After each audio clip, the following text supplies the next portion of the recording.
जब सुबह जाते हैं तो हम तुम्हें देखते देखते उस दूरी तक देखती हैं जब तक आप दिखाई देते हो। जब छिप जाते हैं तो आप हमारे मन के अंदर बैठ करके प्रकाशमान होकर के पूरा दिन आपकी यादों में गुजारते। और जब साय संध्या की बेला होती तो गौओं के साथ उड़ी हुई धूल को जब हम आपको आकर के देखती तो आपके केसों पे धूल के जो कण लगे हैं उन धूलित कणों को देख करके, गोधूली लगन को देख करके हम आपका इंतजार करते हैं। इसी प्रकार भगवान जी वृंदावन में गोपियों के साथ अपना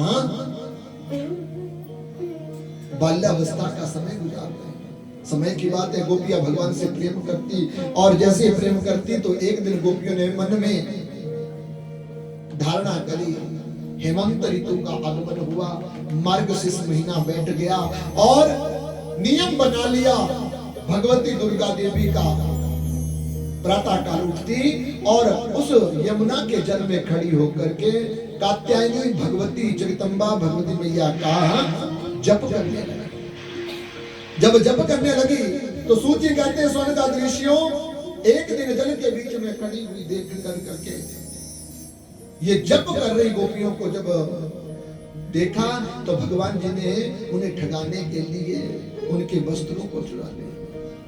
समय की बात है, प्रातः काल का समय था। भगवान अपने गौओं ग्वालों और बछड़ों को साथ लेकर के चले और गोपियां यमुना में स्नान कर रही थी। जैसे यमुना में स्नान कर रही थी तो भगवान जी ने देखा कि उनके वस्त्र किनारे पर पड़े हुए सबकी साड़ियां उठाई और अपने कदम के पेड़ पर लटका करके उन साड़ियों के पीछे छुप करके भगवान जी बंसी बजाने लगे। अब जब बंसी की धुन सुनी तो जिस मंत्र का जाप कर रही थी वो मंत्र तो भूली ही भूली, लेकिन वो गोपी अपनी शुद्ध बुद्ध भी भूल जाती है। उनके बीच में से एक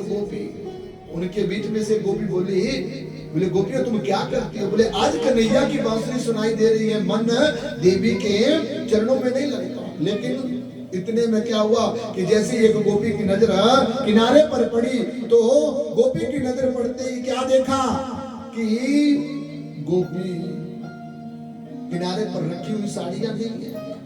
गोपियों ने दूसरी गोपी से कहा, अरे सखी किनारे पर रखी हुई जो साड़ियां थी वो तो दिखाई नहीं देती। सब सखियां अब मिलकर के साड़ियों को ढूंढने लगी और इतने में जैसे जैसे नदी के किनारे आने लगी तो बंसी की धुन और तीखी सुनाई देने लगी। और क्या देखा, बोले कदम के पेड़ के ऊपर साड़ियां लटकी और साड़ियां के पीछे से बंसी की धुन सुनाई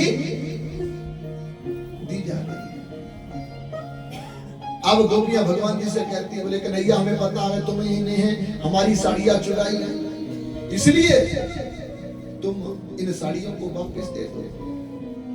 भगवान जी पहले तो कुछ बोले नहीं, लेकिन जब नहीं बोले तो एक गोपी ने कहा, बोले कन्हैया हम जानती है तुम आज के चोर नहीं हो, बचपन के चोर हो। पहले माखन चुराया, फिर मटकिया बोड़ी और अब हमारा चित्त चोर कर करके हमारी साड़ियां भी चोर गए। भगवान जी ने कदम के पीछे से साड़ियों के बीच से मुंह निकाला और कहा, अरे सखियों तुम्हें नहीं पता मैं नंद का लाला हूँ, मैं राजा नंद का बेटा हूँ और तुम मुझे चोर कहती हो, इसका तुम्हें बड़ा नुकसान भुगतना पड़ेगा। गोपियों ने कहा, लाला हम यहाँ पर पूजा करने या कोई मजाक करने नहीं आई है, हम तो देवी की स्तुति कर रही है और उस जप में आपने हमें धोखा दे दिया। एक तो बंसी बजा दी और दूसरे हमारी साड़ियों को चोर कर करके कदम के पेड़ के ऊपर रख दिया। भगवान ने कहा मैंने तुम्हारी साड़ियां नहीं चोरी। बोले ये साड़ियां नहीं चोरी तो बताओ ये किसकी साड़ियां है? भगवान ने कहा लगता है अप्सराओं की साड़ियां हैं, स्वर्ग से आई होगी, स्नान किया, मेरे कदम पर लटका करके चलेगी। उन्हें पता था हमारे प्रभु आएंगे, इसलिए मेरे स्वागत के लिए उन्होंने ये साड़ियां बिछाई है। गोपियों ने कहा कन्हैया ज्यादा मत बनो, हम सब जानती हैं यहाँ कोई स्वर्ग से आने वाली अप्सराएं नहीं है, यहाँ सिर्फ गोकुल की आने वाली ही ग्वालिनें हैं जो आपके लिए इस यमुना के ठंडे जल में खड़ी होकर के जब करी। तो भगवान ने कहा मैं क्या करूं? बोले हमारी साड़ियां वापस दे दो। भगवान ने कहा साड़ियां लेनी है तो जल से बाहर निकलो, अपनी अपनी साड़ियां लो और घर को चली जाओ। भगवान ने जब ऐसा कहा तो गोपियां कहती प्रभु हम बाहर कैसे आए? बोले तुम ये सब किसके लिए कर रही हो? बोले आपके लिए। बोले फिर मेरे से किस बात की शर्त है? तुम चाहो तो आकर के साड़ियां ले सकती हो। अब गोपियों ने यमुना से बाहर निकल के जल से बाहर निकली और जल से बाहर निकल करके अपने प्रभु के समक्ष आकर के उन साड़ियों को ग्रहण करती है। और जैसे साड़ियों को ग्रहण किया तो भगवान जी ने कहा, गोपियों तुमने तप के साथ साथ अपराध किया है। तप के साथ साथ अपराध किया। कैसे? बोले नग्न अवस्था में जल के बीच में स्नान नहीं करना चाहिए। तीर्थों की महानता होती है और मनुस्मृति के अनुसार लिखा गया है, स्नान धान होम शयन गमन भूजितम, ये 5 प्रकार की क्रिया। स्नान भी वस्त्र के साथ करो, दान भी वस्त्र के साथ करो, और होम यज्ञ अगर आप करते हैं तो भी वस्त्र के साथ करो, और अगर शयन करते हो तो भी मानव को वस्त्र के साथ करना चाहिए। तुमने वरुण का अपराध किया, इसलिए तुम क्षमा मांगो। अब क्षमा मांग करके गोपियां जब आई तो प्रभु के चरणों में झुक करके प्रणाम करती हैं, और जब प्रभु के चरणों में प्रणाम किया तो दयालुता का परिचय दिया। जब दयालुता का परिचय दिया तो भगवान जी समझ गए ये मुझे ही प्राप्त करना चाहिए। तो भगवान ने वरदान के स्वरूप में दिया, बोले आने वाली शरद पूर्णिमा के दिन, आने वाली शरद पूर्णिमा के दिन तुम्हारे मन की जो इच्छा है उस इच्छा को पूर्ण करूंगा। अब तुम अपने घर में जाओ। और ऐसा जब कहा तो भगवान जी गौओं को चुगाने के लिए जंगल में चले जाती है और गोपियां वापिस अपने गोकुल आ गई। आगे जाकर के पूरा प्रातः काल के समय तो गोप बालक खेलते रहे, लेकिन जैसे ही 12 बजे का समय हुआ तो अब बालकों को भूख लगी। और जैसे बालकों को भूख लगी तो बलराम और कृष्ण के समक्ष खड़े होकर कहते हैं, कन्हैया हमारे पेट में एक शत्रु है और वो शत्रु हमें बड़ा परेशान कर रहा है। जैसे तुमने इन राक्षसों को मारा ना, वैसे इस शत्रु को भी मारो। तो पेट का शत्रु कौन है? पेट का शत्रु कौन होता है? पेट का शत्रु है भूख। जब भी मानव को भूख लग जाती है ना तो फिर मानव खड़ा नहीं हो सकता, कहीं भी उसका मन नहीं लगता।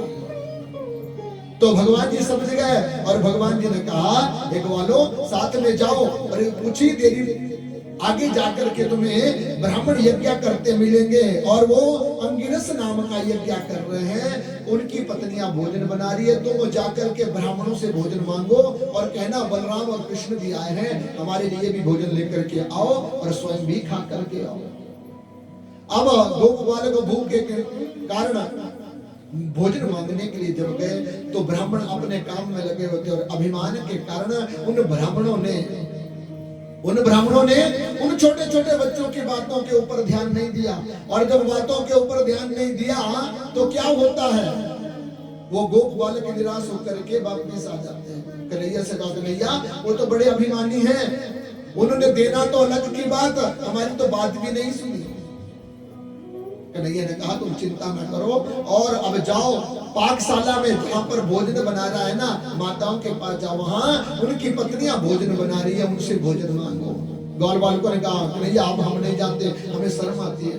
कन्हैया ने कहा, तुम जाकर के तो देखो, तुम जाकर के तो देखो। अब कन्हैया के कहने पर वो छोटे छोटे नन्हे मुन्ने ग्वाले ब्राह्मण की पत्नियों के पास गए। छोटे छोटे बच्चों का रूप जब देखा तो छोटे छोटे बच्चों का रूप देख करके बड़े प्रसन्न हुए। और जब प्रसन्न हुई वो माताओं ने पूछा, अरे बालकों तुम कहां से आ रहे हो?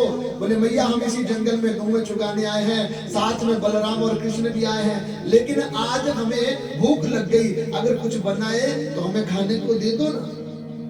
जैसे ये कहा तो माताओं ने भगवान श्री कृष्ण और बलराम का जब नाम सुना तो सोने चांदी के बर्तनों में भगवान जी के लिए भोग बनाया। कहते हैं जिस चूल्हे के ऊपर जिस हाथ से जिस माता के द्वारा भगवान जी के लिए भोजन बनाया जाता है ना, उसके लिए 2 वरदान भगवान हमेशा देते हैं। एक तो उसके जीवन में कभी भूख रूपी क्षुधा कभी नहीं आती, और दूसरे उसके हाथ में रखा हुआ धन कभी नहीं जाता। जो भगवान के लिए, गौओं के लिए, ब्राह्मणों के लिए अपने हाथ से भोजन बनाती है और जो भोजन बनाने से तरसती है ना, उनके भगवान जी के लिए जिन्होंने कभी भोग पदार्थ नहीं बनाया, वो सदा पापों की तरह लिपित होकर के अनेक प्रकार के रोगों से ग्रसित हो जाती है। अब ब्राह्मण पत्नियां भगवान को बनाए हुए भोजन को साथ लेकर के आई, भगवान जी के समक्ष बिठाया, बड़े सुंदर स्वरूप में भगवान जी को भोग कराती है। और भोग कराने के बाद सब गोपालकों ने भी रज रज करके भोग प्राप्त किया। अब ब्राह्मण पत्नियों से भोजन प्राप्त करने के बाद भगवान ने कहा, हे देवियों, अब तुम वापिस चले जाओ, अब तुम वापिस चली जाओ। ब्राह्मण पत्नियों ने कहा, प्रभु अब हम नहीं जाएंगे। क्यों? बोले, अब हमने आपका पल्लू पकड़ लिया है। नहीं, तुम्हें अपने पतियों को छोड़कर इस तरीके से ये सब कार्य नहीं करना चाहिए। ब्राह्मण पत्नी ने कहा, प्रभु हमारे सब कुछ आप ही है, सर्वस्व आपके ऊपर अर्पण है, इसलिए आपके सिवा हमारा कोई नहीं है। और दुनिया की हर एक रिश्ते को छोड़ करके हम आपके दरबार में आ गए। अगर हम वापिस जाएंगे भी तो हमारे पति हमें सम्मान नहीं देंगे। भगवान ने कहा, तुम चिंता ना करो और मेरा नाम लेती हुई वापिस जाओ।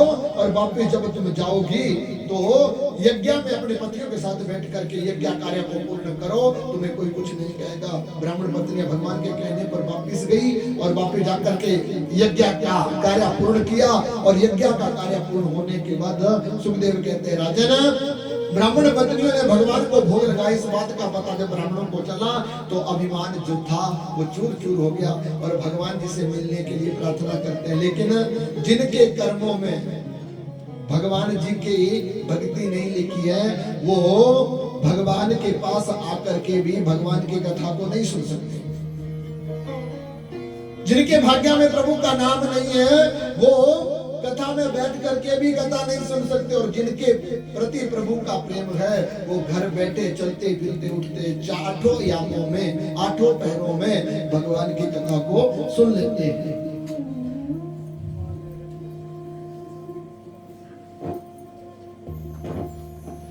भागवत की कथा को सुन लेते हैं। ब्राह्मण भी अपने अभिमान के द्वारा चूर होने के बाद बड़े पछताए, लेकिन भगवान जी का दर्शन उन्हें प्राप्त नहीं होता। तो सुखदेव कहते हैं, राजन, ये तो आपने एक यज्ञ का वर्णन सुना, आओ अब दूसरे यज्ञ का वर्णन सुनते हैं। अभिमानी ब्राह्मणों को जैसे भगवान जी के दर्शन नहीं हुए ना, वैसे ही राजा इंद्र को अभिमान था। और राजा इंद्र अभिमान के द्वारा अपना जीवन यापन कर रहा था। और भगवान जी को अगर प्राप्त करना है तो अभिमान का त्याग करना पड़ता है। और अभिमान का अंत भगवान के हाथों से ही होता है। अभी इंद्र को अभिमान हुआ तो भगवान जी ने उसका भी अभिमान